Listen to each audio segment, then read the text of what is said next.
नमस्कार, आप सभी का स्वागत हमारे खास कार्यक्रम किसान प्रश्न मंच में। किसान प्रश्न मंच का कारवां पहुंचा है हिमाचल प्रदेश में। जी हां, वो प्रदेश जो जाना जाता है अपनी खूबसूरती के लिए, लेकिन दुर्गम स्थानों के लिए भी। और वहीं की अगर हम बात करें शिमला, जिसको सब जानते हैं, लेकिन यहां पर रोहडू में एक गांव है जिसका नाम है नंदला। और यहां तक पहुंचने के लिए जो किसान हैं उनको काफी मशक्कत करनी पड़ती है। हालांकि किसान प्रश्न मंच की टीम को भी थोड़ी सी मशक्कत करनी पड़ी और इतनी विपरीत परिस्थितियां यहां पर होती हैं कि शायद आप ये सोचेंगे कि यहां पर खेती करना यहां पर मुमकिन ही नहीं है। लेकिन उसके बावजूद भी तमाम यहां जो किसान हैं वो खेती करते हैं, उससे मुनाफा कमाते हैं और दूसरों के लिए एक सीख यानी एक उदाहरण भी बनते हैं। उन्हीं के पास आज हम पहुंचे हैं और यहां उनसे हम जानेंगे किस तरीके से वो खेती किसानी कर रहे हैं। और आज के कार्यक्रम की अगर बात की जाए, आज हम उनसे सवाल पूछेंगे बागवानी को लेकर, खासतौर से फलों की खेती यहाँ होती है, सेब एक प्रमुख फसल, उसके साथ साथ कौन कौन सी वो फसलें हैं जिनकी खेती करते हैं, ये तमाम यहाँ सवाल रहेंगे। लेकिन इन सवालों पर आगे जाएंगे, सबसे पहले हमारे कार्यक्रम में जो हमारे विशेषज्ञ मौजूद हैं उनसे आपका परिचय करा देते हैं। नमस्कार, मेरा नाम नीलम, मैं असिस्टेंट साइंटिस्ट पादप रोग विज्ञान कृषि विज्ञान केंद्र रोहडू जो कि करालश पे स्थित है। गुड इवनिंग, मेरा नाम doctor Narendra Singh Kaith, principal scientist and head Krishi Vigyan केंद्र शिमला रोहडू। सभी को मेरा सादर प्रणाम। मेरा नाम वंदना है और मैं सहायक वैज्ञानिक फल विज्ञान कृषि विज्ञान केंद्र रोहडू करालश में। तो हमारे जो विशेषज्ञ हैं यहाँ पर आपने देखा वो पहुंच चुके हैं यहाँ पर और मैं चाहूंगा आप जोरदार तालियां बजाकर एक बार उनका स्वागत करें। देखिए कितनी जबरदस्त तालियां जो हैं वो यहाँ बजाई गई हैं। और हमने आपको कहा था कि महिला विशेष कार्यक्रम है और यहाँ जो जवाब मिलने हैं वो भी विशेष होंगे। जैसा हमने आपको बताया, बागवानी हमारा आज का विषय रहेगा। तो चलिए बिना देरी के अब शुरुआत करते हैं इस खास कार्यक्रम की। और सबसे पहला मेरा सवाल यहाँ पर जो हमारी आज महिलाएं मौजूद हैं, तमाम महिला मौजूद यहाँ पर, सबसे पहला सवाल यही, महिलाएं खुद को कैसे आत्मनिर्भर बना सकती हैं? हाथ आप खड़ा कर सकती हैं जवाब देने के लिए। महिलाएं खुद को आत्मनिर्भर कैसे बना सकती हैं? ये वही महिलाएं हैं जो आज लगातार तरक्की कर रही हैं। और कहा जाता था कि अब महिलाएं पुरुषों के साथ कंधे से कंधा मिलाकर चल रही हैं, लेकिन अब महिलाएं और आगे निकल रही हैं। लेकिन यहां पर जो महिलाएं मौजूद हैं उनसे हम जानने की कोशिश कर रहे हैं कि वो खुद को आत्मनिर्भर कैसे बना सकती हैं। हाथ आप खड़ा कर सकती हैं, आपको जवाब देना है। आपके पास मैं पहुंचूंगा अगर आप जवाब देना चाहती हैं। थोड़ी सी सुबुगाहट जो है वो यहां पर मौजूद है महिलाओं में, लेकिन अब कोशिश करते हैं उनके पास हम चलें, देखते हैं कुछ जवाब हमें मिलता है या नहीं। और ये जवाब देखिए, ये तमाम वो महिलाएं हैं, जैसा हमने आपको बताया हिमाचल प्रदेश में हम हैं। तमाम यहाँ पर जो परिस्थितियां हैं वो अक्सर विपरीत रहती हैं, लेकिन उसके बावजूद भी यहाँ पर महिलाएं ना सिर्फ जो खेती किसानी का काम हम कहें, घर का काम हम कहें, तमाम जो काम है उनको करती हैं। और उसके बावजूद भी आत्मनिर्भरता के लिए आप देख सकते हैं, हाथ अभी तक खड़ा नहीं हुआ है, लेकिन फिर भी मैं कोशिश करूंगा कि जवाब जो है वो यहाँ पर मैं ले पाऊं कि कहां से जवाब मिलेगा। हाथ देखिए अब आगे की तरफ से कुछ महिलाओं ने जरूर खड़े कर दिए हैं, तो मैं चाहूंगा उनसे हम जवाब लेते हैं। मैं चाहूंगा आप खड़े हो जाएं। जी, सबसे पहले अपना नाम और अपने गांव का नाम हमें बता दीजिए। मैं संध्रा शर्मा जी, पत्नी श्री रमेश चंद, गाँव नंडला, जी, तहसील रोहडू, जिला शिमला से हूँ। जी। हाँ जी। किस तरीके से आप आत्मनिर्भर बना सकती हैं खुद को? हम सर यहाँ पर खेती का काम भी करते हैं। हमारी मुख्य फसल जो है सेब है, सेबों की मेहनत करते हैं जी, और उसको मार्केटिंग करते हैं। जी, हाँ जी, तो वही हमारी मुख्य आमदनी है। बाकी हम फसल के तौर पर जैसे धान की फसल हमारी विशेष है, लाल चावल, जी, उसको बेचते हैं। चलिए हाँ बिल्कुल। जी। तो इस तरीके से आत्मनिर्भरता जो है हाँ देखिए जी, वो बिल्कुल। महिलाओं में आ सकती हाँ है। जी। चलिए बाकी बिल्कुल। हम और काम भी करते हैं, सिलाई का करते हैं, बुनाई करते हैं। जी। हाँ जी, किसी काम में मतलब हम पीछे नहीं है किसी लोगों से भी। जी बिल्कुल, हाँ देखिए जी। इन्होंने साफ कह दिया किसी काम में पीछे नहीं है। जरूरत तालीम के लिए जरूर आप बजा दीजिए, बहुत अच्छी बात इन्होंने कही। आप बैठ सकती हैं और जो हाथ है वो आगे भी खड़े किए थे, उनके पास भी हम चलते हैं, उनसे भी जवाब लेने की कोशिश कर लेते हैं क्या जवाब इनके पास से मिल पाता है। मैं चाहूंगा आप खड़े हो जाएं, अपना नाम हमें बता दीजिए। सुषमा भारद्वाज, जी। वाइफ ऑफ श्री चमन लाल भारद्वाज, गांव नंडला, तहसील चढ़गांव, जी, जिला शिमला से बोल रहे हैं। किस तरीके से आत्मनिर्भरता महिलाओं में आ सकती है? हम ये ना, एक तो हमारा अपना ये ग्रुप है, सब महिलाएं जो फसल हमारे को ये लोग जो ये देते हैं, बीज वगैरह देते हैं, हम इकट्ठे बीजते हैं, उसको एकजुट होके हम काम करते हैं। जी, और जिससे हमारे काम में थोड़ी ये सहायता मिलती है, सब हम एकजुट होके काम कर लेते हैं जी, और फसल बीज देते हैं, जो मार्केटिंग करते हैं। आजकल जो हमारी फसल है, आजकल बीजते हैं हम मटर, और दालों में ये बीज देते हैं चना वगैरह। यानी कई फसलें हैं जिनको लिया जाता है। लिया जाता है, बीज हम दिया जाता है हमारे को। जी, चलिए, बिल्कुल बीज नहीं मिलता और देखिए किस तरीके से आत्मनिर्भरता आती है। बैठ सकती हैं आप। एक और हाथ जो है वो खड़ा किया गया था, तो इनसे भी हम जवाब ले लेते हैं। जी, अपना नाम बता दीजिए मेरा पहले। नाम तृप्ता शर्मा है, पत्नी श्री प्रेम शर्मा, गांव नंडला, तहसील चटगांव, जिला शिमला। जी, हमारा जो ग्रुप है ये स्वयं सहायता समूह है। इसमें हमारी 20 औरतें हैं, जिसमें कि सब्जी उत्पादक समूह हैं। जी, इसमें सभी महिलाओं ने 50-50 रुपए चंदा इकट्ठा किया है, जो कि महीने का इकट्ठा किया जाता है। जी, और इसमें सभी महिलाओं ने फसलें बीजी जाती है, जी, जो कि हम इकट्ठे करते हैं और उससे अलग अलग फिर हम मतलब यानी जरूरत जहां होती है उसका लेते वहां हैं। इस्तेमाल हो सकता है। हो सकता है। हाँ जी। जी, चलिए, ठीक है बिल्कुल जी, धन्यवाद। बहुत अच्छा जवाब इनकी तरफ से भी हमें मिला। और यहाँ पर देखिए तालियां इसलिए बज रही हैं क्योंकि जैसा हमने कहा महिला विशेष हमारा कार्यक्रम है। अब सीधे चलते हैं हमारे जो विशेषज्ञ यहाँ मौजूद हैं उनके पास। डॉक्टर साहब, आपसे हम जानना चाहेंगे, 3 जवाब हमें यहाँ पर मिले। इन 3 जवाबों में हालांकि तीनों ही सही, लेकिन आपकी नजर में पहले वो कौन सा आपको जवाब लगता है जो हमारे किसान कप का हकदार है? यहाँ पे जो महिला ग्रुप बना है, इस तीनों ने ही बहुत ही अच्छा जवाब दिया है। जी, और मुझे समंजस हो रहा है कि तीनों में से बल्कि जवाब बहुत अच्छे दिए हैं, बोले कि सही से जवाब दिए हैं। जी, मुझे समंजस हो रहा है कि किसको बोले कि नंबर 1 पे लाया जाए। जी, तो मैं सोच रहा हूँ कि जो पीछे को बैठे हैं जो पहले में जिन्होंने हमें जवाब दिया। इनका, हाँ। चलिए, बिल्कुल जोरदार तालियां बजा दीजिए उनके लिए। मैं चाहूंगा आप आ जाएं हमारे पास। तालियां इनके लिए कम नहीं होनी चाहिए, तालियां बजनी चाहिए। देखिए पहली विजेता हैं हमारे किसान कप की और ये पहुंच चुकी हैं हमारे पास। बहुत बहुत बधाई आपको किसान कप जीतने पर। बिल्कुल बैठ सकती हैं आप। तालियां शायद इसलिए बंद होंगी, उन्हें लग रहा है कि हमें शायद कप नहीं मिलने वाला, लेकिन आगे और भी सवाल हैं आपके लिए भी हमारे पास यहाँ कप जरूर रहेंगे। लेकिन आत्मनिर्भरता की हमने बात कही, डॉक्टर साहब आपसे हम जानना चाहेंगे, कुछ जो जवाब है वो यहाँ पर महिलाओं ने भी दिए, लेकिन खासतौर से जैसे हम बात करें हर जिले में केवीके जो हैं वो एक महत्वपूर्ण भूमिका निभा रहे हैं। खासतौर से रोहड़ू की अगर हम बात करें तो किस तरह से तमाम एक मदद की जाती है और कोशिश ये की जाती है जो महिलाएं हैं उनको और ज्यादा आत्मनिर्भर बनाया जाए। तो जो आत्मनिर्भरता की बात है, जो हमारा जो कृषि विज्ञान केंद्र है जो जिला शिमला के रोहड़ू में स्थित है, तो जो हमारा जो कार्यक्रम क्या कहते हैं, महिलाओं के जो विभाग और ग्रुप्स बनाए गए हैं, इन ग्रुप्स को हम जो है ट्रेनिंग देते हैं उनको। जो ट्रेनिंग उनको मतलब कि अपना स्वरोजगार शुरू के लिए, अपना आत्मनिर्भर बनने के लिए, जैसे डिफरेंट जैसे नर्सरी प्रोडक्शन है, नर्सरी तैयार करना है, या पोस्ट हाउस प्रोसेसिंग है, जैसे हमारे जो यहाँ की मुख्य फसल सेब है, इसे विभिन्न प्रोडक्ट जो बनाए जाती है उसके बारे में, तो उनको हम जानकारी तकनीकी तौर पर उनको जानकारी देते हैं। तो यहाँ पे जो हमारी महिला ग्रुप बने कि उनको कि किसी कम खर्चे पे ज़्यादा से ज़्यादा इनकम कैसे जनरेट कर सके, इस पे हम इनको ट्रेनिंग देते हैं। तो ये जो ग्रुप यहाँ बने, उन्होंने अपनी नर्सरी प्रोडक्शन का भी शुरू किया है, जिससे हमारे उन्होंने काफ़ी मदद की है। तो इसी नर्सरी से ये महिलाएं जो है तो कम से कम 50,000 रुपए की इनकम ये ले जाएगी। देखिए डॉक्टर साहब बता रहे हैं इतनी मुनाफा होता है, हो जाता है इतना मुनाफा है नहीं? सब महिलाओं की आवाज नहीं आई है, यानी कुछ को ज्यादा होता है कुछ को कम भी रहता है, लेकिन कोशिश यही है कि जो मुनाफा और ज्यादा होना चाहिए और महिलाओं में आत्मनिर्भरता जो है वो यहाँ आ सके। पहला सवाल हमने यहाँ जाना महिलाओं से। अब बढ़ते हैं अपने अगले सवाल की ओर। अगला सवाल मेरा ध्यान से सुनिएगा आप सभी, और आपने वैसे देखिए जो इसका जवाब है यहीं से निकलने वाला है। अभी जो मैंने सवाल पूछा था वहां पर एक जवाब इसका छोटा सा मिला था, लेकिन अब देखते हैं इसके और कितने जवाब मिल पाते हैं। सेब यहाँ की एक मुख्य फसल है जिसकी हमने देखा कि ज्यादातर जगह पर बुवाई उसकी होती है, लेकिन सेब की मुख्य किस्में कौन कौन सी हैं?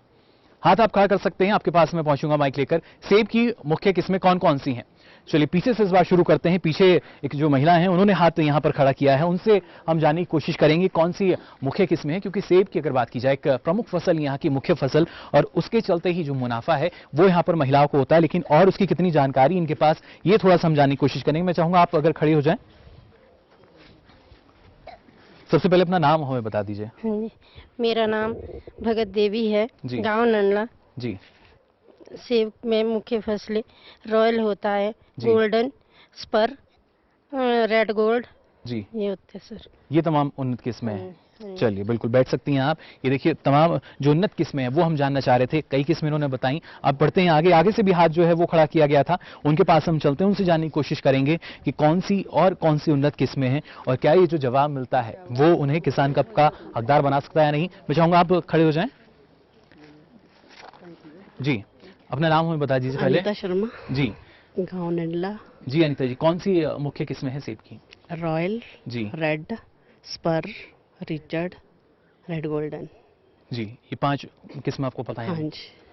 चलिए बिल्कुल 5 जो देखिए किस्में जो हैं, बैठ सकती हैं आप, वो इन्होंने हमें यहाँ पर बताई। और भी आप लोगों में से कुछ बताना चाहेगा इनके अलावा, अगर किसी को किस्में पता है सेब की जो उन्नत किस्में हैं वो हम यहाँ जानने की कोशिश कर रहे हैं, और आपके पास मैं पहुंचूंगा अगर आप जवाब देना चाहते हैं। कौन सी प्रमुख किस्में हैं सेब की वो हम यहाँ जानना चाह रहे हैं। थोड़ी सी सुगबुगाहट जो है वो महिलाओं में है, लेकिन कोशिश हमारी यही कि ज़्यादा से ज़्यादा जो जानकारी है ना सिर्फ यहाँ पहुंचे बल्कि हमारे तमाम दर्शकों तक ये जानकारी पहुंचे। कोई जवाब देना चाहेगा आप में से? चलिए एक और जो जवाब है वो हम यहाँ ले लेते हैं। मैं चाहूंगा आप खड़े हो जाएं। जी, कौन कौन सी मुख्य किस्म? हमारे स्पर भी है जो आजकल चल पड़े, दूसरे स्पर है जिसमें रेड चीफ है जी और गोल्डन स्पर है जी बाकी रॉयल हो गया, रेड गोल्ड हो गया, गोल्डन हो गया जी और चांसलर वगैरह वो जी। हैं जी, वो है जी। तो कुछ और बताना Red Chief। चाहेंगे इसके अलावा आप? यही है जी हमारे मुख्य मुख्य किस्में यही हैं। किस्में यही चलिए। है क्योंकि आजकल चल पड़ा है वो स्पर ज्यादा। जी, वो ज्यादा चल पड़ा यानी उसमें ज्यादा मुनाफा है। हाँ जी, वो उसमें वो मुनाफा हो रहा है यानी आपको। चलिए बैठ सकती हैं आप। जवाब जो है वो हमें यहाँ 3 मिल चुके हैं और अब सीधा रुक करते हैं हमारे जो वैज्ञानिक यहाँ मौजूद हैं, विशेषज्ञ जो हमारे मौजूद हैं। आपसे हम जानना चाहेंगे यहाँ पर डॉक्टर साहब, जो जवाब हमें मिला आपको क्या लगता है उनमें से तमाम जो किस्में हैं वो यहाँ पर महिलाओं ने हमें बताई, लेकिन वो जवाब जो हमारे किसान कब का हकदार हो? तो तीनों महिलाओं ने जवाब सही दिए जी कि जो यहाँ की जो सेब की जो मुख्य जो किस्में हैं जी तो तीनों ने सही बताई। जी लेकिन जो नंबर 3 पे यहाँ पे जो शायद सामने बैठे हैं जी क्योंकि इन्होंने ज़्यादा किस्में बताई है जो यहाँ पे लगती है, इस पर किस्म के इन्होंने नाम बताया है जिसे रेड चीफ वगैरह उन्होंने बताया है। जी।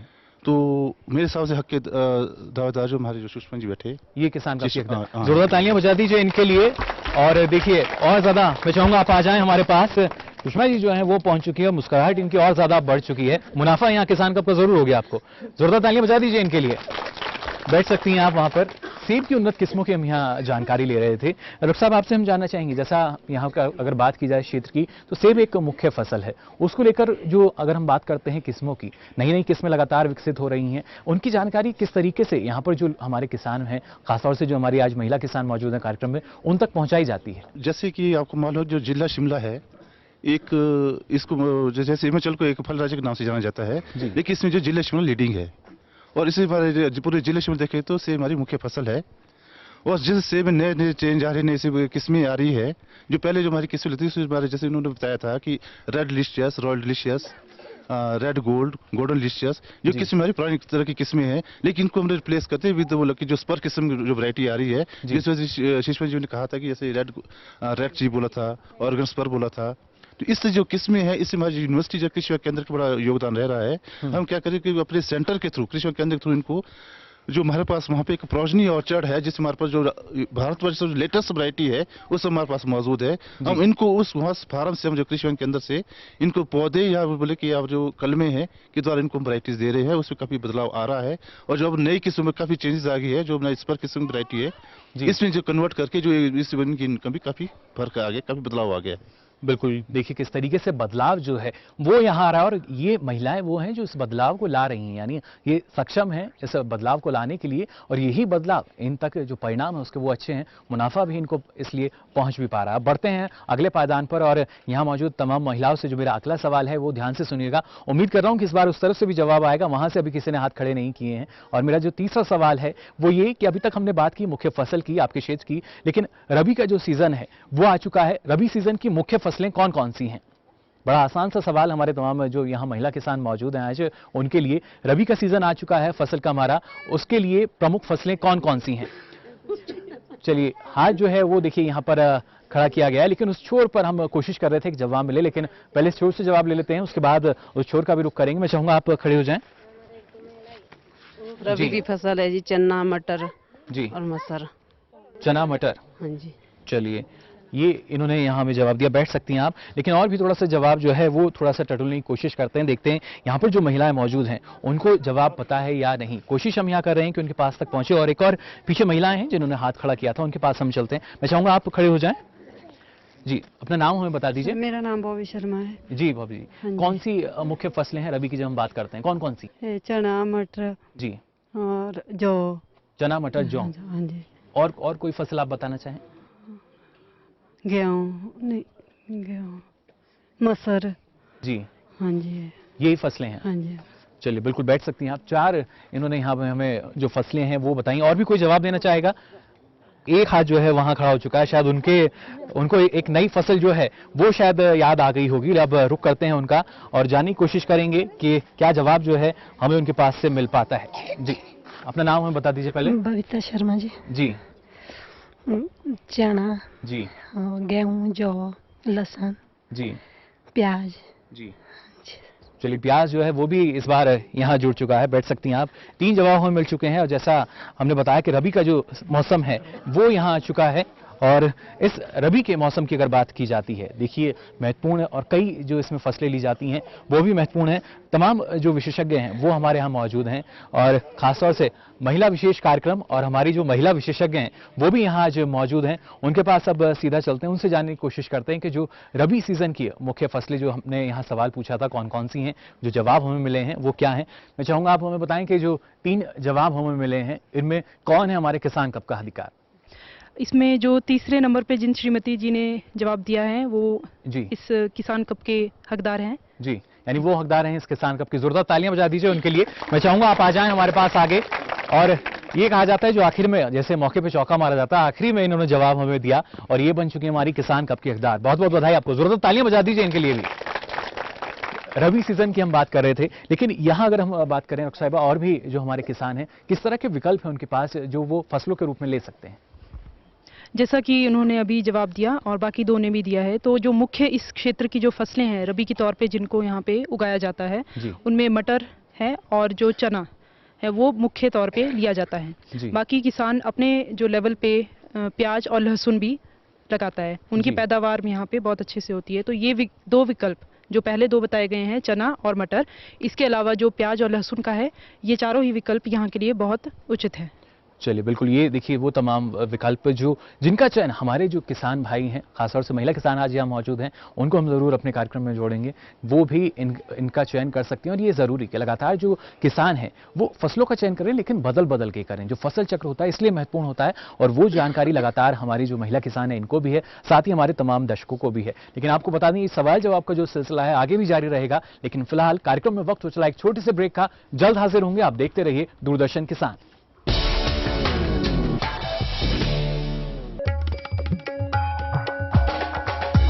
बढ़ेगा दलहन तिलहन का भाव, सब्जियां दिखाएंगी कब तक ताव, मसालों की मंडी में कैसी है बयार, कब गरमाएगा गेहूं का बाजार, कहां बिकेगा अच्छे भाव में धान। मंडी खबर में ऐसे हर सवाल पर ध्यान, सोमवार से शनिवार सुबह 8 बजे देखें दूरदर्शन किसान पर। हर गांव पर नजर, हर तकनीक पर पकड़, खबर मौसम की हो या हो हाट बाजार, दिखाएंगे देश की प्रमुख हलचल और खेती किसानी से जुड़ी हर बात। देखिए किसान समाचार रोजाना दोपहर 1:30 पर और शाम 7 बजे। तो ब्रेक के बाद आप सभी का एक बार फिर स्वागत किसान प्रश्न मंच में। जैसा आपने देखा, यहाँ पर आज का हमारा जो कार्यक्रम है, यहाँ पर तमाम महिला किसान हमारे साथ मौजूद हैं। बागवानी हमारा विषय और उस विषय से संबंधित लगातार हम सवाल यहाँ पूछ रहे हैं अपनी महिला किसानों से। अब बढ़ते हैं अगले सवाल की ओर और यहाँ जो मौजूद महिलाएं हैं, किसान हैं, उनसे मेरा अगला सवाल ये, सेब की फसल के मुख्य रोग कौन कौन से हैं? हाथ आप खड़ा कर सकती हैं। सेब जो है मुख्य एक फसल है यहाँ पर, लेकिन उस फसल में लगने वाले मुख्य रोग कौन कौन से हैं? चलिए, एक हाथ जो है धीरे धीरे करके हाथ जो हैं वो यहाँ पर अब खड़े हो रहे हैं, इसलिए एक बार मैं अपने सवाल को फिर दोहरा देता हूँ। सेब जो है आपके यहाँ की एक मुख्य फसल है, लेकिन उसमें लगने वाले मुख्य रोग कौन कौन से हैं जिनकी वजह से आपकी जो लागत है शायद वो बढ़ जाती है, जिनकी वजह से शायद उतना मुनाफा जो है वो नहीं हो पाता? तो वो कौन कौन से यहाँ पर मुख्य रोग हैं वो हम जानने की कोशिश करते हैं। एक हाथ जो है पीछे खड़ा किया गया था, उनके पास हम चलते हैं, देखते हैं इस बार क्या जवाब मिल पाता है उनके पास से। मैं चाहूंगा आप खड़े हो जाएं। जी, अपना नाम पहले बता दीजिए। सर, मेरा नाम प्रगत देवी है, जी। गांव नंदला। सेब में जड़ सड़न होता है जी। ओलियोफिट लगता है जी। बुरूर लगता है, वही हमारी मुख्य ये मुख्य रोग है। हाँ जी, रोग है। पतझड़ होता है जी। तो इनमें ज्यादा नुकसान होता है इन रोगों की वजह से? हाँ जी। तो इनकी अब रोग जो है उनकी जानकारी आपको है, इनका समाधान कैसे होता है ये भी पता है आपको? हाँ जी, हम जब हमारे रोग लिखते हैं तो हम इन्हें फोन करते हैं डॉक्टर कार्तिक को, तो ये हमें बता देते हैं। चलिए बिल्कुल, देखिए कितनी अच्छी जानकारी उन्होंने अभी। बैठ सकती हैं आप। समस्या भी होती है तो जो हमारे कृषि वैज्ञानिक हैं लगातार मदद कर रहे हैं, जो महिलाएं हैं उनकी, किसानों की, कि उनको किसी तरह की समस्या ना हो। सेब के मुख्य रोग जो हैं वो हम यहाँ जानने की कोशिश कर रहे हैं। मैं चाहूंगा आप अगर खड़े हो जाएं, नाम बता दीजिए पहले हमें अपना। सुशीला शर्मा। जी सुशीला जी, सेब एक मुख्य फसल है आपके यहाँ की, हाँ जी। आपको कौन कौन से रोग उसमें लगते हैं, आपको है जानकारी? उसमें कीड़ा लगता है और कीट तो अलग हो गए, जो रोग हैं रोग पत्तियों में लगता है ज्यादा करके। वो पत्तियों में कौन सा, कुछ नाम याद है कौन सा रोग होता है? नाम तो नहीं है जी। हाँ। चलिए, एक पत्ती वाला रोग हो गया, पत्ती कुछ वाला और भी तो- रोग हैं जो लगते हैं? और नहीं है जी। और कोई नहीं है? चलिए बिल्कुल, इनके पास इतनी ही जानकारी है। बैठ सकती हैं आप। और कोई जवाब देना चाहेगा? कौन से मुख्य रोग हैं? सुबहाट जो है वो यहाँ पर महिलाओं में जरूर है, लेकिन कोशिश हम कर रहे हैं कि और जो जवाब है वो मिल पाए, लेकिन यहाँ पर 2 जवाब जो हैं वो हमें मिले हैं। कोशिश हमारी यही। हाथ आप खड़ा कर सकते हैं, एक और मौका है आपके पास अगर आप जवाब देना यहाँ चाहते हैं। चलिए, 2 जवाब जो हैं वो अभी तक हमें यहाँ मिले हैं। एक और जवाब हम ले लेते हैं। जो महिला हैं वो थोड़ा सा, उन्होंने हाथ खड़ा किया है, संकोच थोड़ा सा महिलाओं को रहता है, लेकिन फिर भी हम जवाब ले लेते हैं। पहले नाम बता दीजिए अपना। कमलेश ठाकुर। जी कमलेश जी, गाँव नंडला, तहसील चिड़गांव, जिला शिमला। जी थोड़ा जोर से बोलिएगा, हमारे जो विशेषज्ञ हैं वो सुन पाए। पौधे से खाल निकलती है जी, उससे हम डॉक्टर जी को फोन करते हैं, बोलते हैं कि इसकी पूरा किस तरह किया जाएगा जी, और दवाई के द्वारा फिर उसको पूरा कर दवा देते का हैं। इस्तेमाल करते हैं। लेकिन रोग और कौन कौन से हैं प्रमुख? पतझड़ होता है जी जी, पत्ते झड़ते हैं और बोरर लगता है, उसमें छेद पड़ जाता है जी पौधे में, छेद पड़ते हैं, उससे उसको भी दवाई के द्वारा खत्म किया जाता है जी और जड़ सड़न होता है जी, और उसमें फिर कीड़ा लगता है। हम्म। इस तरह के रोग होते हैं जी। चलिए, बहुत इस तरह सारे से रोग नुकसान होते हैं। होता है। हाँ जी, नुकसान होता है। चलिए, बहुत सारे रोग हैं, सबके लिए दवा है। हाँ जी। चलिए बिल्कुल सही, बैठ सकती हैं आप। देखिए, रोग जो है एक ऐसी, हम कह सकते हैं कि नुकसान जो है वो हमारे किसान भाइयों को, और खासतौर से महिला आज किसान हमारे साथ यहाँ मौजूद हैं, वो बहुत होता है फसलों में। और ये ज़रूरी कि इसकी जानकारी हमारे किसानों को हो। आपसे हम जानना चाहेंगे, सेब के जो फसल के मुख्य रोग हैं वो हम यहाँ जानने की कोशिश कर रहे थे, हालांकि कुछ महिलाओं ने प्रयास भी किया। 3 जवाब जो है हमें मिले भी। क्या इनमें आपको कोई किसान कब का हकदार नजर आता है? जो जवाब है वो आपको लगता है कि पूरी तरीके से मिल पाया है हमें? देखिए, जवाब तो पूरी तरीके से हमें नहीं मिल पाया है, क्योंकि जो सवाल था वो था बीमारियों से रिलेटेड। लेकिन यहाँ पे देखा गया है तीनों ही जवाबों में ये कंफ्यूजन है कि कीट अलग है और जो बीमारियां हैं वो सेब की अलग होती हैं। लेकिन किसान हमेशा ही इस कंफ्यूजन में रहता है कि कीट में क्या उपयोग करना है और बीमारी में क्या उपयोग करना है। यानी इस बार कोई भी किसान कब का हकदार आपको नजर नहीं आ रहा? कोई दावेदार यहाँ कोई कर नहीं सकता। बाकी जो 3rd नंबर पे जो हमारे हैं कमलेश ठाकुर जी, उन्होंने कुछ हद तक यहाँ पे दावेदारी कर सकते हैं इस कप के लिए। जी, तो आपकी नजर में यानी वो हैं हमारे किसान कप के हकदार? हाँ जी, कमलेश ठाकुर जी। चलिए, तो जोरदार तालियां बजा दीजिए उनके लिए। मैं चाहूंगा कमलेश जी आप आ जाएं हमारे पास आगे। और जवाब जो इनकी तरफ से आया था वो एक ऐसा जवाब जो हमारे विशेषज्ञ की नजर में बिल्कुल सही। बहुत बहुत बधाई आपको। एक छोटी सी तालियां बजा दीजिए इनके लिए। सेब की जो फसल है उसके मुख्य रोग यानी बीमारियां जो हैं वो हम यहाँ जानने की कोशिश कर रहे थे। मुख्य जो बीमारियां हैं आपसे हम जानना चाहेंगे कौन कौन सी हैं और उनकी रोकथाम जो है वो हमारे किसान भाई कैसे कर सकते हैं? जी, जो इस क्षेत्र में जो सेब में लगने वाली मुख्य बीमारियां हैं, जैसा कि अभी हमारे जवाब में भी दिया गया है, ये तो एक तो कैंकर है, दूसरा हमारा असमय पतझड़ रोग आता है और तीसरा जड़ सड़न रोग है। कि ये मुख्य बीमारियां हैं। बाकी इसके अलावा तना सड़न रोग है वो अलग है। ठीक है, तो बाकी जैसे हमारे किसान यहाँ पे अभी बात कर रहे थे कि जो भी बीमारियां लगती है तो यहाँ पे मुख्यतः दवाइयों पे ही निर्भर किया जाता है। दवाइयाँ माने जो हमारे फफूंदनाशक है जी उन पे ही निर्भर करता है किसान। यहाँ पे हम कोशिश करते हैं कि जो भी ट्रेनिंग्स हम कृषि विज्ञान केंद्र में ऑर्गेनाइज करते हैं उसमें हम किसानों को ज़्यादा से ज़्यादा मोटिवेट करें कि वो दवाइयों के अलावा जो केमिकल्स वो यूज़ कर रहे हैं उसके अलावा वो और क्या कर सकते हैं, जिससे कि हम ये बताते हैं कि केमिकल्स का क्या ड्रॉबैक है। हमारा एनवायरनमेंट इशू है, रेजिडुअल है, तो हेल्थ इश्यूज इसमें रहते हैं। तो जैसे कि कैंकर की बात की गई थी यहाँ पे, तो मैं बताना चाहूँगी कि कैंकर की रोकथाम मुख्यतः सर्दियों में की जाती है। उसके लिए जैसा कि मैं बता रही थी कि केमिकल से हटके एक रोकथाम है, वो रहता है कि हमें कैंकर ग्रसित भाग की सफाई करनी पड़ती है चाकू की हेल्प से। वो हमें पौधे की भाग को तब तक खुरचना पड़ता है चाकू से जब तक हमें स्वस्थ चमड़ी ना दिखाई दे। उसके पश्चात हम वहाँ पे पेस्ट जो किसान अलग अलग तरह का बनाता है, जैसे एक अलसी के तेल में ब्लाइटॉक्स मिलाते हैं, ब्लाइटॉक्स नाम की एक फफूंदनाशक है, उसे मिलाया जाता है। बाकी हम लोग प्रोत्साहित कर रहे हैं फार्मर्स को कि वो जो गोबर का लेप भी बना सकते हैं। यहाँ की जो मिट्टी है वो थोड़ी चिकनी उसमें भी आती है यहाँ पे काफ़ी जगह पे, तो चिकनी मिट्टी में थोड़ा गोबर मिला के वो लेप भी वो लोग लगा सकते हैं, तो उसके भी बहुत अच्छे परिणाम देखे गए हैं। हमारे यहाँ पे कुछ ऐसे फार्मर्स हैं जो ऑर्गेनिक की तरफ भी ध्यान देते हैं सेब में ही, तो उन्होंने ही इसका रिजल्ट हमें बताया है कि काफ़ी अच्छा है। तो केमिकल से हटके भी हमारी जो किसान बहनें हैं वो यहाँ पे सोच सकते हैं जी। तो दूसरी यहाँ पे बात की गई थी जड़ सड़न बीमारी की जी, जो एक बहुत ही खतरनाक बीमारी है यहाँ पे हमारे क्षेत्र में, जो फैलने वाली बीमारी है, जो एक पेड़ से दूसरे पेड़ में फैलती है अगर उसका ध्यान ना रखा जाए। तो इसकी रोकथाम के लिए भी जैसा कैंकर के लिए अभी बताया गया था, तो सर्दियों आने वाले टाइम में, अभी सर्दियां हैं तो सर्दियों के टाइम में आप तौलिए में जड़ों को खोल सकते हैं, खोलना पड़ता है, उसको थोड़ा धूप लगानी पड़ती है, और जो भी जड़ें सड़ रही हैं या जिसमें थोड़ी गुंजाइश अभी है, बची हुई स्कोप है, तो उसमें आप चाकू की हेल्प से सड़े हुए भाग को निकाल के उसमें पेस्टिंग उसी तरह से आप कर सकते हैं। बाकी जहाँ तक केमिकल्स की बात रही, अगर ज़रूरत पड़ ही जाती है फफूंदनाशक डालने की, तो वो आप तभी डाल सकते हैं जिसे हम सिंचाई कहते हैं या ड्रेंचिंग कहते हैं, वो आप बरसात के समय में या जब भी आपके बगीचे में नमी की मात्रा अधिक हो उस समय आप कर सकते हैं। तो दवाइयाँ हमारे मुख्य तौर पर जड़ सड़न के लिए रहती है फफूंदनाशक बेविस्टिन, जो हमारे मुख्यतः यूज़ करते हैं। मात्रा उसकी हम 1 ड्रम यानी कि 200 लीटर के हिसाब से रखते हैं। 200 लीटर में 200 ग्राम दवाई वो मिलाई जाती है बेविस्टिन, और उसकी ड्रेंचिंग झब्बल जो एक होता है, झब्बल की मदद से तौलिए में, सेब के तौलिए में छेद किए जाते हैं, और कम से कम अगर 10 साल से बड़ा पौधा है तो एक पौधे को अच्छे से सिंचाई देने के लिए कम से कम 10 लीटर घोल की आवश्यकता पड़ती है। बिल्कुल। इसी के अलावा आप नीले तोते का भी इसमें इस्तेमाल कर सकते हैं।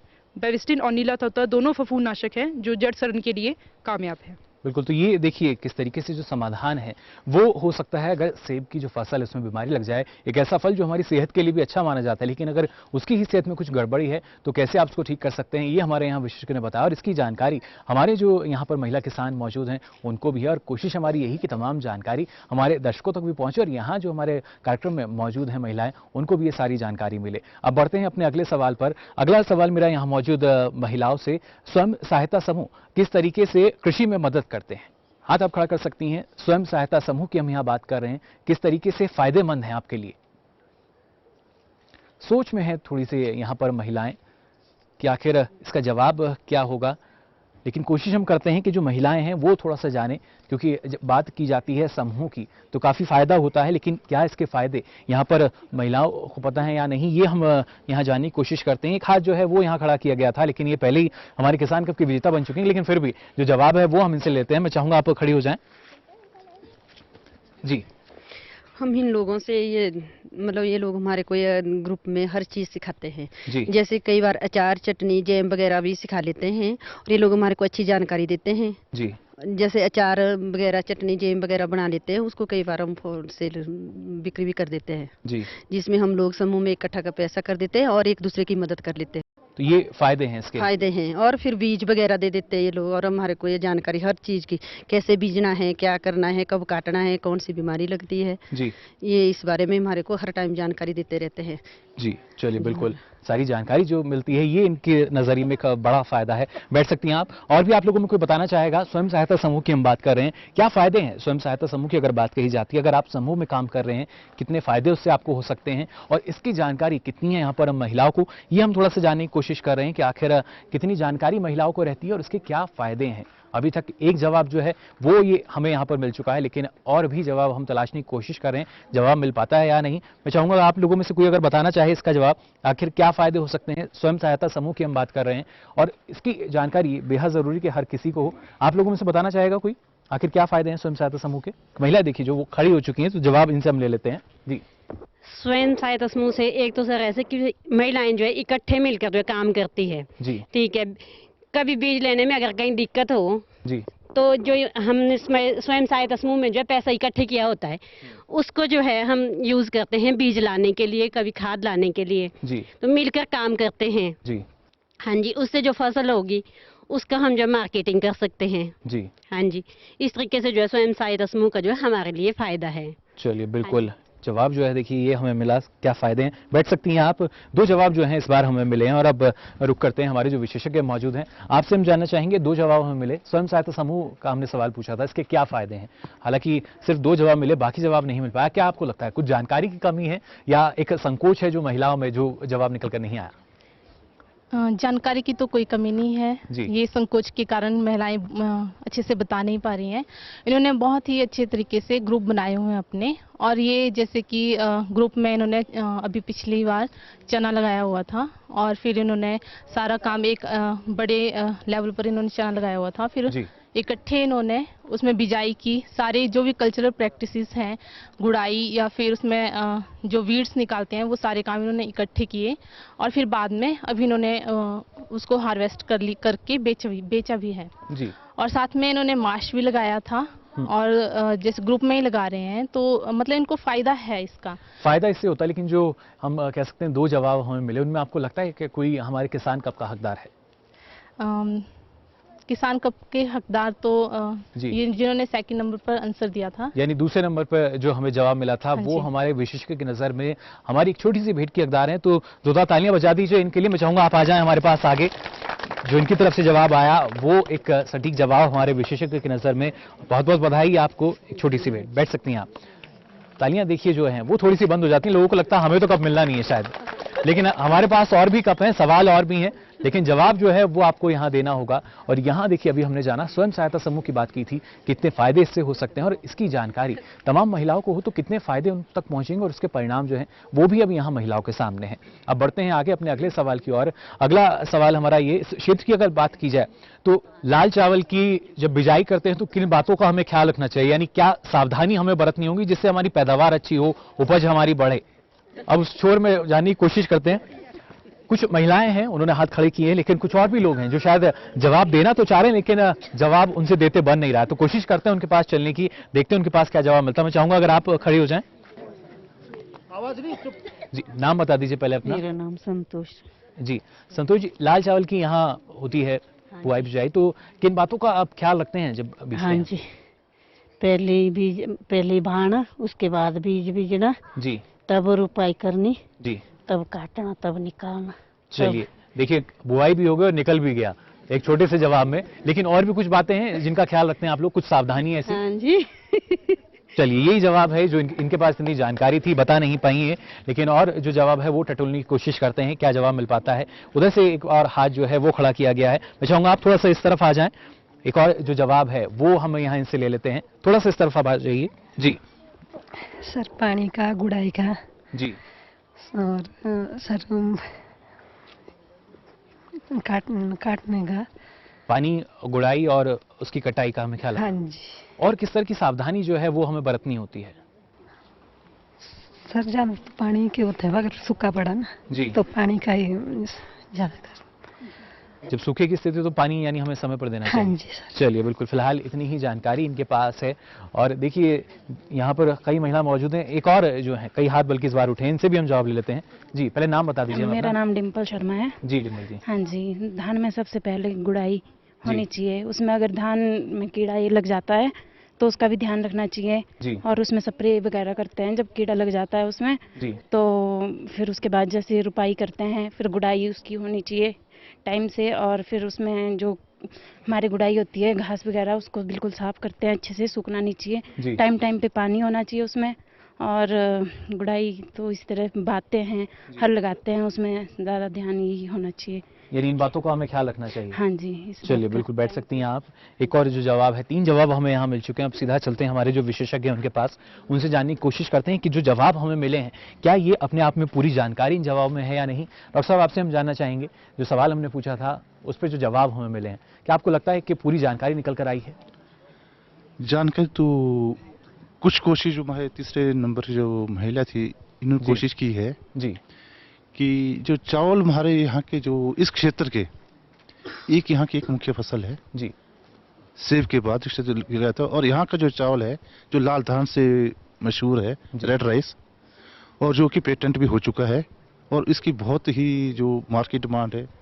और दूसरी बड़ी बात है कि पूरा ही ऑर्गेनिक है जी, इसमें कोई केमिकल यूज होता है ना कोई खाद्य यूज होती है जी। और दूसरी देखा कि इस किस्म में ना कोई बीमारी भी नहीं आती है। तो ये बहुत अच्छा है, मतलब कि जो हमारी तीसरी जो महिला है काफी अच्छी कोशिश की थी जी, तो वो शायद हमारे किसान कप के हकदार बन सकती हैं। ये हकदार बन सकती है। चलिए जोरदार तालियां बजा दीजिए इनके लिए। मैं चाहूंगा आप आ जाएं हमारे पास। जो इनका जवाब था वो एक सटीक जवाब हमारे विशेषज्ञ की नजर में, और ये बनती हैं एक छोटी सी भेंट की हकदार यानी किसान कप की। बहुत बहुत बधाई आपको, जोरदार तालियां बजा दीजिए इनके लिए भी।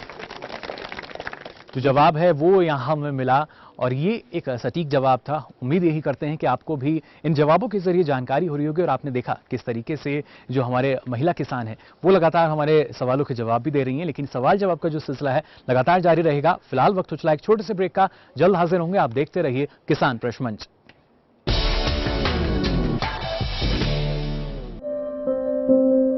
ये कामयाबी है अन्नदाता की,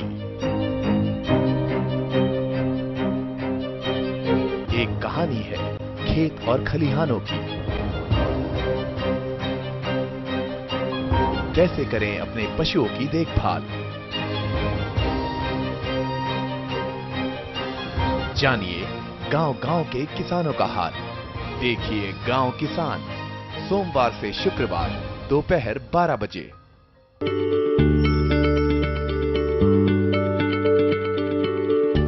क्या आप किसी बीमारी से परेशान हैं? चाहते हैं डॉक्टर की सलाह? तो हम हैं आपके साथ, बताएंगे आपको जीने की राह। समस्याएं आपकी, समाधान देश के मशहूर विशेषज्ञों के। घर बैठे बात करें देश के जाने माने डॉक्टरों से। हर शनिवार शाम 6 बजे से 7 बजे तक फोन कर डॉक्टरों से करिए सीधी बात हमारे लाइव प्रोग्राम स्वस्थ किसान में। हमारा टोल फ्री नंबर है 1800-113060। तो ब्रेक के बाद आप सभी का एक बार फिर स्वागत किसान प्रश्न मंच में। जैसा हमने आपको बताया, नंदला गांव में हम हैं, एक शिमला का वो गांव जहां पर महिला किसान आज हमारे साथ मौजूद हैं जो लगातार बागवानी में सक्रिय हैं। खाद्यान्न की अगर बात की जाए, दलहन की बात की जाए, तमाम जानकारी इन महिलाओं के पास, और वही जानकारी आज यहाँ कुछ सवालों के जरिए लेने की हम कोशिश कर रहे हैं। अब चलिए बढ़ते हैं हमने सवाल की ओर। और मेरा सवाल यहाँ पर जो हमारी महिला किसान मौजूद हैं उनसे ये, जैविक खेती क्या है और इसके क्या फायदे हैं? हाथ आप खड़ा कर सकती हैं। जैविक खेती क्या है और इसके क्या फायदे हैं? ये एक ऐसी खेती जिसका आप हम कह सकते हैं कि उसका इस्तेमाल आप कर रहे हैं कि अगर उपज हमें ज्यादा लेनी है, लेकिन आखिर जैविक खेती होती क्या है और इससे क्या फायदे आपको हैं? सोच में है जो हमारी महिला किसान है, लेकिन रुक करते हैं उनका, जानने की कोशिश करते हैं कुछ जानकारी उनको है या नहीं, और ये जानकारी है तो कितनी उनके पास जानकारी। मैं चाहूंगा आप खड़े हो जाएं जी। पहले अपना नाम हमें बता दीजिए। मेरा नाम प्रमिला शर्मा है। जी प्रमिला जी, जैविक खेती क्या है और इसके क्या फायदे हैं? जैविक खेती जो हम लोग अपने गांव में करते हैं उसको जैविक खेती कहा जाता है जी। और इसमें गोबर खाद तो बहुत कम इस्तेमाल की जाती है जी। बाकी गोबर से अपनी खेती बाड़ी जो गोबर खाद का इस्तेमाल होता है। हाँ जी, जो अपनी खेती बाड़ी की जाती है उससे अनाज पैदा किया जाता है, उसको हम आगे जाके मार्केटिंग कर सकते हैं। चलिए बिल्कुल, अच्छे से, यानी जो मुनाफा वो भी हो जाता है। हाँ जी। फायदे हैं इसके खूब यानी। हाँ जी, इसके बहुत फायदे। चलिए बिल्कुल बैठ सकती हैं आप। एक जवाब जो है वो हमें मिल चुका है और उम्मीद ये कर रहा हूँ कि शायद इनका जवाब सुन के कुछ और हाथ खड़े हो जाएं। कोई और जवाब देना चाहेगा आप लोगों में से? पीछे थोड़ा सा रुक कर लेते हैं। मैं चाहूंगा अगर आप खड़े हो जाएं, एक और जो जवाब है वो लेने की हम कोशिश करते हैं यहाँ पर। जी नाम बता दीजिए हमें अपना। अनीता शर्मा। जी अनीता जी, जैविक खेती क्या और इसके क्या फायदे हैं? जैविक खेती हम तो क्या रहे हैं। हाँ जी, क्या रहे जी। हाँ जी, कुछ और जानकारी आप देना चाहेंगे इसके बारे में? क्या में तुम ज्यादा गोबर वगैरह डालते हैं जी। हाँ जी, खाद वगैरह नहीं डालते उसमें। मतलब गोबर का ज्यादा इस्तेमाल होता है, खाद का नहीं? हाँ जी, रासायनिक खाद गोबर नहीं डालते हैं जी हम तो।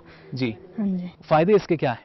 फायदे फसल ठीक लगती है हमारे को उसमें। फसल ठीक लगती है, उत्पादन कम तो नहीं होता? नहीं होता जी। चलिए बिल्कुल बैठ सकती हैं आप। दो जवाब हमें यहाँ मिल चुके हैं, हालांकि इन महिलाओं ने हाथ नहीं खड़ा किया था और यही हम लगातार कह रहे हैं कि संकोच है शायद थोड़ा सा यहाँ पर जो महिलाएं मौजूद हैं। और अब सीधा रुख करेंगे हमारे जो विशेषज्ञ हैं उनका। जैविक खेती क्या है, इसके क्या फायदे हैं, ये हमने यहाँ पर सवाल पूछा था। दो जवाब हमें मिले। क्या आपको लगता है इन दो जवाबों में कोई हमारा किसान कप का हकदार है? इन्होंने बहुत ही कम जवाब दिया है। जैसे जैविक खेती में सिर्फ खाद का, सिर्फ गोबर की खाद का उपयोग नहीं करते। इन्होंने वर्मी कंपोस्ट यूनिट भी लगाई हुई है जी। उन्होंने वर्मी कंपोस्ट यूनिट से वर्मी कंपोस्ट बना रहे हैं और ये अपने खेतों में डाल रहे हैं जी। पर शायद इनमें संकोच है, इस वजह से ये अच्छी तरह से, यानी इस बार हमारी जो महिला किसान है वो मौका गवा चुकी हैं किसान कप जीतने का। हाँ जी, अगर ये खुलकर एक मौका आप लोगों ने गवा दिया है कि कब बहुत है यहाँ पे, लेकिन मौका इस बार गवा चुके हैं। मैं चाहूंगा आप थोड़ा सा और ज्यादा जानकारी दें और आप सब लोग ध्यान से सुनिएगा कि जैविक खेती क्या है और इसके क्या फायदे हैं जी। देखिए, जैविक खेती में हम गोबर की खाद का उपयोग करते हैं। फिर जैसे कि हमारे जो किचन का वेस्ट बच जाता है, जैसे खाना बच गया या फिर घास वगैरह है खेत में, तो उसको हम उस गोबर की खाद के साथ उसकी एक लेयर बिछाकर उसमें नमी रखते हैं और फिर उसको भी उसके साथ गलाते सड़ाते हैं। और फिर हम उसमें जैसे केंचुआ भी डाल सकते हैं, केंचुए भी डाल सकते हैं, जिससे कि वो वर्मी कंपोस्ट बन जाता है एक तरह से। और उसमें उससे ये होता है कि उसमें पौधे को अच्छे से न्यूट्रिशन मिल जाती है। जैसे कि अगर सिर्फ गोबर की खाद का आप उपयोग करोगे तो उसमें कम मात्रा में नाइट्रोजन होती है। अगर आप वर्मी कंपोस्ट का यूज़ करोगे तो उसमें ज़्यादा मात्रा में नाइट्रोजन की खाद होती है। तो उससे फिर और ये जो ऑर्गेनिक खाद है, इसका ये फ़ायदा है कि ये हमारी मिट्टी की उपजाऊ क्षमता को बनाकर रख रही है। जैसे कि हम रासायनिक खादें यूज़ कर रहे हैं, उससे क्या होता है कि हमारी मिट्टी की उपजाऊ क्षमता कम हो रही है। धीरे धीरे अगर हम ज़्यादा यूज़ कर रहे हैं तो उससे हमारी मिट्टी जो है बंजर बनती जा रही है और हमें अगले साल के लिए उन रासायनिक खादों का और अधिक यूज़ करना पड़ रहा है। तो अगर हम ऑर्गेनिक फार्मिंग की तरफ जाएं तो इसमें ये है कि हमारी जो उपज हो रही है, फसल पैदा हो रही है, वो अच्छी क्वालिटी की हो रही है, जिससे कि ये हमारी हेल्थ के लिए अच्छी होती है। सेहत के लिए काफी हमारे देखिए लाभदायक गुणवत्ता वाली एक हम खेती इसको कह सकते हैं, जैविक खेती को। और बाकायदा इसी के लिए जो सरकार है वो हमारी गंभीर नजर आ रही है और इसी के लिए एक योजना जो है वो भी चलाई गई, जिसे नाम दिया गया है पारंपरिक कृषि विकास योजना, जिसके तहत जैविक खेती को लगातार बढ़ावा दिया जा रहा है। और यहाँ पर भी ऐसे कुछ महिला किसान हैं जो अपनी खेती को जैविक ढंग से कर रहे हैं, लेकिन इसकी जानकारी उनको पूरी तरीके से नहीं हो पाती। हालांकि हमारे जो कृषि विशेषज्ञ हैं लगातार उनको वो जानकारी भी देते हैं, लेकिन कोशिश हमारी यही आपको भी सारी जानकारी हो, खासतौर से जब बात हम करते हैं जैविक खेती की। अब बढ़ते हैं अपने अगले सवाल की ओर। और यहां पर क्योंकि जो महिलाएं हैं उन्होंने कई सवालों के जवाब तो हमें दिए, लेकिन पूरा जवाब नहीं मिल पाया। उम्मीद मैं ये कर रहा हूं कि इस बार तमाम जो महिलाएं मौजूद हैं उनके हाथ शायद खड़े होंगे। जब हम फलों की नर्सरी तैयार करते हैं उस वक्त हमें किन बातों का ख्याल रखना होता है?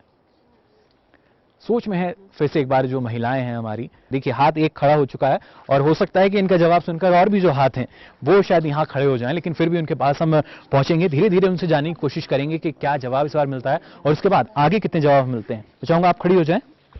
मेरा नाम रोमा ठाकुर है जी। जैसे हम सेब की नर्सरी बीजते हैं, एक बार बीज लाते हैं जी, तब धोते हैं जी, तब रेते के बीज डालते हैं भिगोने के लिए, तब क्यारियाँ बनाते हैं, फिर क्यारियों में डालते हैं और उसके बाद हम घास डालते हैं धान का ना गरमाइश के लिए जी, फिर उसको डालते हैं, फिर गरमाइश आती है जी, फिर उसके बाद उग जाते हैं। तो ये सावधानी हमें रखनी होगी। चलिए बिल्कुल बढ़ सकती हैं आप। एक अच्छा जवाब हमें यहाँ पर मिला है। और भी कोई आप में से बताना चाहेगा जब हम अपने फलों की नर्सरी तैयार करते हैं किन बातों का हमें ख्याल रखना चाहिए? सोच में है जो महिलाएं हैं यहाँ पर, लेकिन कोशिश यही, एक और जवाब जो है वो हम यहाँ ले लेते हैं जी। नाम बता दीजिए अपना। ईश्वरी देवी जी। जी। हम आजकल मक्की निकालते हैं और मक्की के बीच रोंगी होती है जी, और सेब के बीच दूर दूर पौधा रखते हैं मक्की का जी, और जो बड़े पौधे हैं सेब के उसमें मोटे मोटे वो कीड़े लगे हुए टहने में लगे, उसमें दवाई डालते हैं सिरिंज से जी, फिर हम खत्म हो जाते हैं, तब खत्म हो जाते हैं।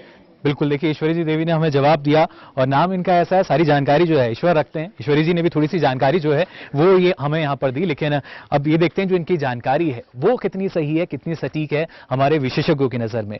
आपसे हम जानना चाहेंगे, सवाल हमने पूछा था अगर फलों की नर्सरी हम तैयार करते हैं क्या सावधानी हमें रखनी है? लगभग 2 से 3 जवाब हमें मिले। इन जवाबों में आपको लगता है जो मौका इस बार महिला किसान उनके पास है या नहीं? जिन्होंने पहले नंबर पर आंसर दिया था उन्होंने काफी हद तक ठीक आंसर दिया था जी, यानी वो हमारे किसान कप की हकदार बन सकती हैं। हाँ जी। चलिए जोरदार ताली बजा दीजिए इनके लिए। मैं चाहूंगा आप आ जाएं हमारे पास। और ये देखिए पूरी जानकारी इनको थी। बहुत बहुत बधाई। लेकिन देखिए जो महिलाएं तालियां नहीं बजाई उन्होंने आपके लिए, अब थोड़ी सी तालियां बजी हैं और मुस्कुराहट जो है, एक प्रोत्साहन जो है, जोश जो है वो आता है इन तालियों से। अब सीधे चलते हैं हमारे विषय के पास। आपसे हम जानना चाहेंगे किस तरह की सावधानी जो हमारे किसान हैं उनको रखनी होती है जब वो फलों की नर्सरी तैयार करते हैं। सबसे पहले तो जैसे यहाँ पर मुख्य फसल जो है वो सेब है, तो उसमें एक चिलिंग रिक्वायरमेंट यानी कि कम तापमान की आवश्यकता होती है उसके बीज को। तो उसके लिए जैसे दिसंबर में हमने बीज को निकाला तो उसको हम रेत की परत में 60 दिनों तक रखते हैं। फिर उसके बाद जब इसकी चिलिंग रिक्वायरमेंट पूरी हो जाती है तो उसमें अंकुरित हो जाता है वो। फिर अंकुरित होने के बाद हम उसको या तो यहाँ पर तो हम सीधे खेत में भी बीज सकते हैं जी। पर अगर खेत में नहीं बीजना है तो आप इसको चिलिंग रिक्वायरमेंट के लिए आप इसको रेत के बीच में एक परत रेत की बिछाकर उसके ऊपर एक परत बीज की बिछाकर रख सकते हैं जी। और फिर उसके बाद आप उसको फरवरी के स्टार्टिंग या अंत में आप उसको नर्सरी बेड में लगाओ। नर्सरी बेड बनाने के लिए आपको पहले तो आपने उसमें गोबर की खाद अच्छे से मिला लेनी है, ठीक है। फिर उसके बाद आपने जिसे सेब का बीज छोटा सा होता है तो आपने उसको 2 या 3 गुना उसको नीचे गहराई में उसको बीज देना है। फिर उसके बाद जैसे कि उन्होंने बताया कि हम घास की एक परत बिछा देते हैं, ठीक है। फिर जब वो बीज उगने लग पड़ता है तो हम उस घास की परत को हटा देते हैं। फिर उसके बाद जैसे मेन सावधानी हमें ये बरतनी होती है कि उसमें एक तो प्रॉपर डिस्टेंस होनी चाहिए ताकि वो एक दूसरे की ग्रोथ में डिस्टरबेंस क्रिएट ना करें, और साथ में हमें खरपतवार को भी टाइम टू टाइम निकालना पड़ता है। और साथ में सिंचाई सेब की नर्सरी के लिए बहुत ज़रूरी है, तो टाइम टू टाइम इसको सिंचाई देनी चाहिए। और साथ में 1 साल के बाद जब नर्सरी तैयार हो जाती है तो उसमें कलम करनी पड़ती है। जैसे कि जो भी हमारी वांछनीय किस्म है जिसको हम लगाना चाहते हैं उसकी हमने उसके ऊपर कलम करनी है। यानी कलम विधि द्वारा भी इस बात की भी हमें सावधानी रखनी होगी। फिर चाहे बात देखिए खरपतवार की हो, सिंचाई की हो, तमाम ये वो बातें हैं जिनका ख्याल हमारे किसानों को रखना होगा अगर वो चाहते हैं उनके जो फल है उसकी बढ़वार अच्छी हो, पैदावार अच्छी हो। क्योंकि पैदावार अच्छी होगी तभी फायदा पहुंचेगा हमारे किसानों को। तो इसकी सही जानकारी, सावधानी जो है वो हर एक किसान को होनी चाहिए। और इस मंच के जरिए जिसका नाम है प्रश्न मंच, इसके जरिए हम कोशिश भी करते हैं कि तमाम जानकारी ना सिर्फ जो हमारे दर्शक हैं यानी आप तक भी पहुंचे, बल्कि जो यहाँ जो महिला किसान हैं इनको भी ये जानकारी मिले। अब बढ़ते हैं अपने अगले सवाल की ओर, और अगला सवाल मेरा यहाँ मौजूद तमाम महिला किसानों से, कृषि विज्ञान केंद्र किस तरीके से किसान हैं उनकी मदद कर रहे हैं। देखिए देश भर में कृषि विज्ञान केंद्र है हमारे, किसानों के हित में को देखते हुए लगातार वो काम कर रहे हैं, लेकिन किस तरह की जो मदद है या सहायता है वो आपको कृषि विज्ञान केंद्र से मिली है अभी तक?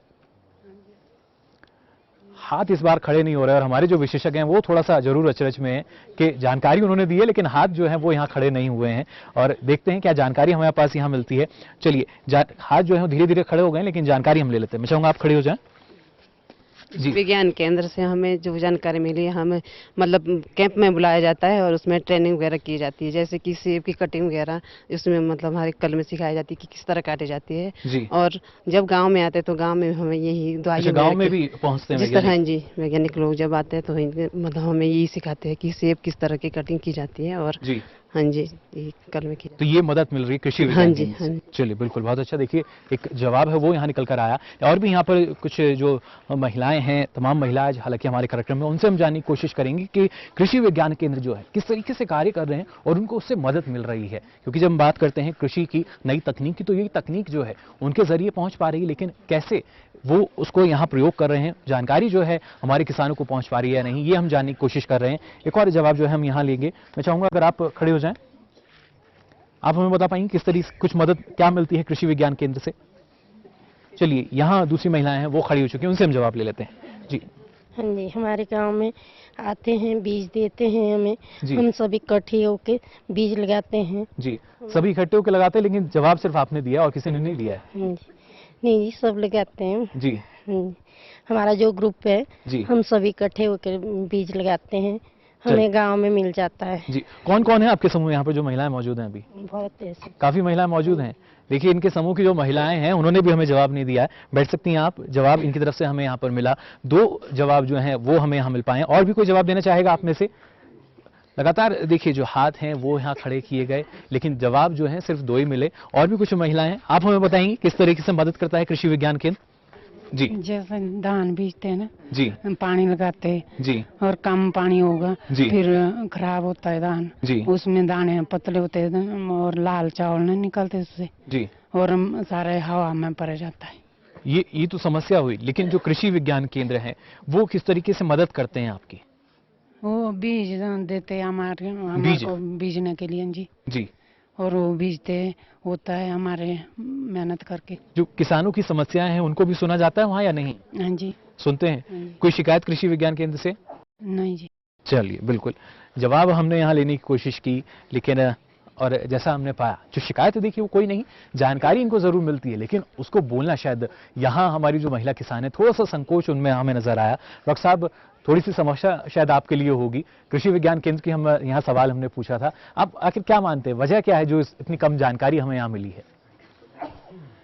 क्योंकि जैसे इस महिला ग्रुप, क्योंकि हमारा ऐसे तो एक्टिव ग्रुप है ये जी, जितने हमारे क्या क्या स्कीम है, जैसे फ्रंट लाइन डेमोस्ट्रेशन है जी, या मतलब कि जब प्रोसेसिंग का है, तो इन्होंने सब इन्हें प्रशिक्षण लिया हुआ है।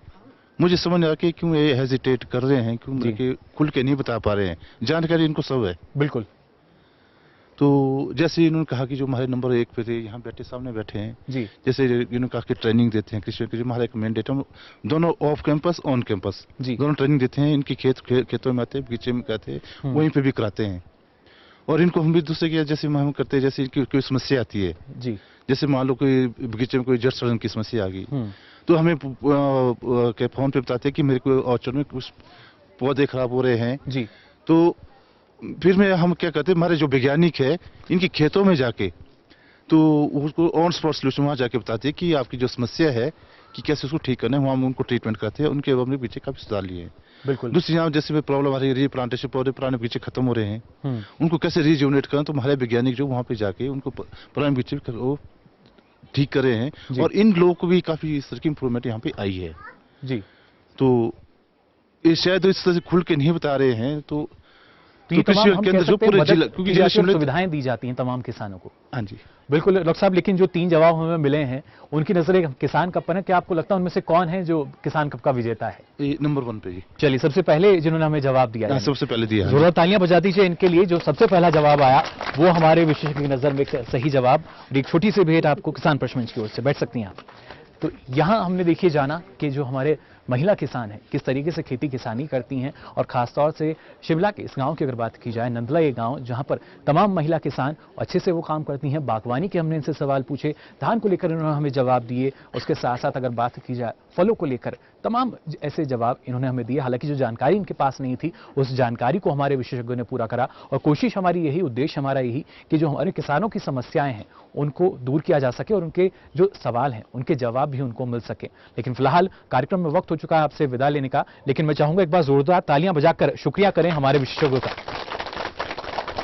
और जोरदार तालियां आप सभी के लिए भी, नंदला गांव के लिए भी। गांव की ये महिलाएं हैं जिन्होंने हमें लगातार जवाब दिए, और इस वादे के साथ कि अगली बार हम पहुंचेंगे आपके राज्य में, आपके जिले में, आपके गांव में, वहां भी किसानों से करेंगे सवाल जवाब। लेकिन फिलहाल के लिए किसान प्रश्न मंच की पूरी टीम को दीजिए इजाजत। नमस्कार।